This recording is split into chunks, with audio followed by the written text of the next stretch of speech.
विवेक सिर्फ 12 साल का एक साधारण लड़का था, लेकिन उसकी जिंदगी बिल्कुल साधारण नहीं थी। वो अपने गांव के एक पुराने घर में रहता था।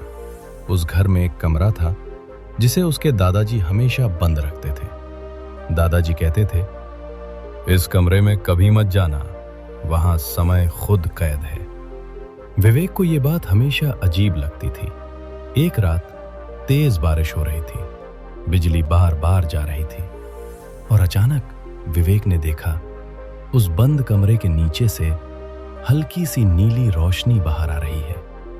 उसका दिल जोर जोर से धड़कने लगा।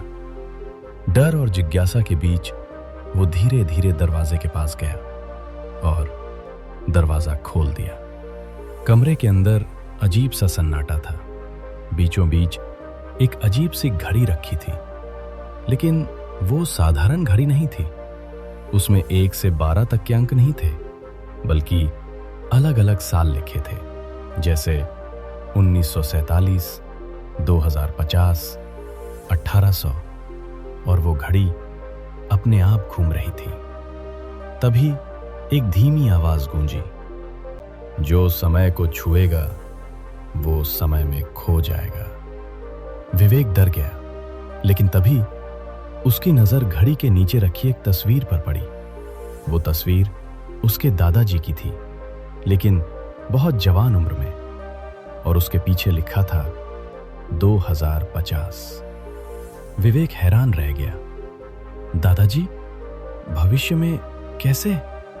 उसने जैसे ही घड़ी को छुआ, अचानक तेज रोशनी फैली, चारों तरफ हवा घूमने लगी और सब कुछ गायब हो गया। कुछ पल बाद जब विवेक ने अपनी आंखें खोली तो वो अपने गांव में नहीं था। वो एक अजीब सी जगह पर खड़ा था, जहां आसमान में गाड़ियां उड़ रही थीं और चारों तरफ मशीनें ही मशीनें थीं। तभी उसके सामने एक बड़ी सी स्क्रीन चमकी। स्वागत है वर्ष 2050 में विवेक। विवेक घबरा गया। मैं भविष्य में आ गया हूं?